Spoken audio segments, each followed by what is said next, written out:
ప్రజాప్రతినిధి న్యూస్ కి స్వాగతం. ఎస్సీ ఎస్టీ కమిషన్ చైర్మన్ ఉన్నారా లేదా, బీఆర్ఎస్ పార్టీ నాయకుడిగా పనిచేస్తున్నారా, బక్కి వెంకటయ్య వెల్లడించాలని దుబ్బాక బ్లాక్ కాంగ్రెస్ అధ్యక్షులు పాతూరి వెంకటస్వామి గౌడ్ అన్నారు. సిద్దిపేట జిల్లా అక్బర్పేట మండలం కాంగ్రెస్ పార్టీ కార్యాలయంలో బ్లాక్ కాంగ్రెస్ అధ్యక్షులు పాతూరి వెంకటస్వామి గౌడ్ ఆధ్వర్యంలో పార్టీ సీనియర్ నాయకులతో కలిసి మీడియా సమావేశం ఏర్పాటు చేసి ఆయన మాట్లాడారు.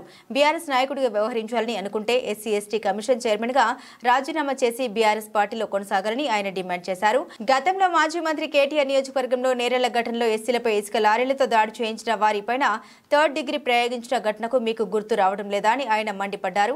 ఈ కార్యక్రమంలో కాంగ్రెస్ పార్టీ ఎస్సీసీఎల్ మండల అధ్యక్షులు కమటం మల్లేశం, కాంగ్రెస్ పార్టీ సీనియర్ నాయకులు బాల్తే వెంకటేశం, ఎల్లన్నగారి సురేందర్ రెడ్డి, ఉత్తమ నరేష్, కడవెరుగు జగన్, శేర్వపురం బాలరాజు, గొరిమిండ్ల నరసింహులు, జీడిపల్లి రమేష్ తదితరులు పాల్గొన్నారు.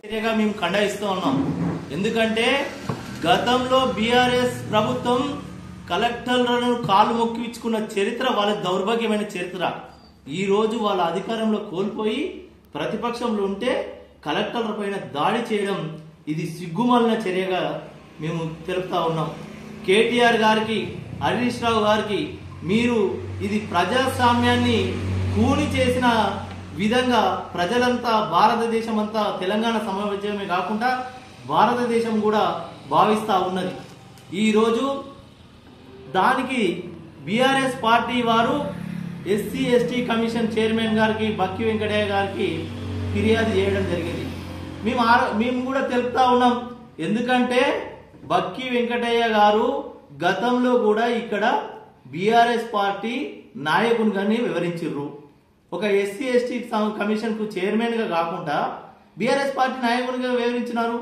ఎందుకంటే దానికి ఉదాహరణలు చాలా ఉన్నాయి. మా దగ్గర కూడా, మేము వట్టిగా మాట్లాడతలే, మా దగ్గర కూడా ఎవిడెన్స్ ఉన్నాయి. తాను ఎమ్మెల్యే ఎలక్షన్ లో ప్రచారం చేసిందని ఆరోపణలు ఉన్నాయి. అది గత గవర్నర్ గారు తమిళసైకి కూడా రిపోర్టు ఇవ్వడం జరిగింది.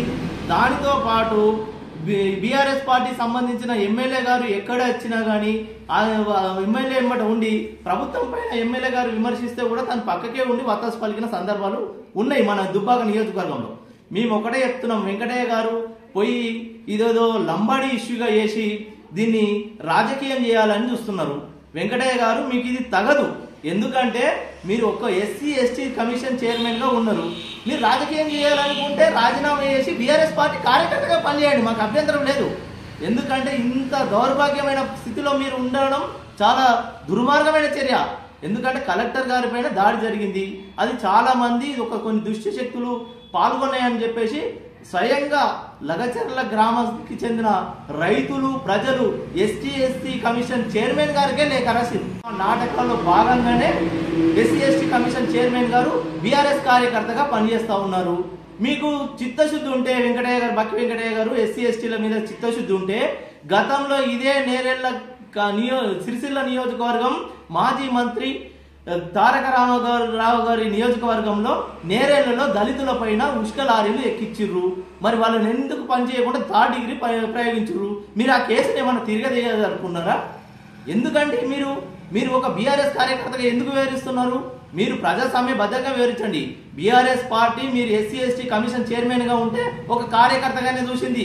అదే కాంగ్రెస్ ప్రభుత్వము మీకు ఎస్కార్ట్ కానీ మీకు సంబంధించిన మీకు ఏ విధంగా దక్కాలి, మీ చైర్మన్ పదవికి తగ్గట్టు ప్రోటోకాల్ ఏ విధంగా రావాలని చెప్పేసి కాంగ్రెస్ ప్రభుత్వం ఇస్తుంది. కాంగ్రెస్ ప్రభుత్వం ఇవ్వంగా చెయ్యంగా మీరు ఇది ఒక లగచర్ల ఘటనను లంబాడీలని అన్యాయం జరుగుతుంది అనడం, వాళ్ళకు మోసం జరుగుతుంది అనడం, మీరు చెప్పడం, దాన్ని బీఆర్ఎస్ చెప్పగానే మీరు పత్రికా ప్రకటన ఇవ్వడం, బీఆర్ఎస్ లో ఒక పావుగా మారడం అనేది ఇది తగదు అని చెప్తున్నా. ఎందుకంటే చైర్మన్ పదవికి ఒక ఉందాతనం ఉన్నది. ఆ ఉందాతనాన్ని మీరు ఖరాబ్ చేస్తా ఉన్నారు. ఇక్కడ స్థానికంగా కూడా ప్రతి దగ్గర మీ యొక్క బీఆర్ఎస్ పార్టీ నాయకులతో ఇన్వాల్వ్మెంట్ ఉన్నది. ఇది నియోజకవర్గ ప్రజలను ఎవరైనా చెప్తారు. ఉన్నాం, మీకు రాజ్యాంగబద్ధమైన పదవి ఉన్నది. ఆ పదవిలో ఉండి ఈ విధమైన చర్యలు చేయడం కరెక్ట్ అయిన విషయం కాదు. ఇది సభ్య సమాజం గౌరవిస్తలేదు. మీరు ఒకవేళ బీఆర్ఎస్ కార్యకర్తగా, నాయకునిగా పనిచేయాలనుకుంటే ఎస్టీ ఎస్టీ కమిషన్ చైర్మన్ గా రాజీనామా చేసి పనిచేయాలని ఈ సందర్భంగా వారికి సూచిస్తున్నాం.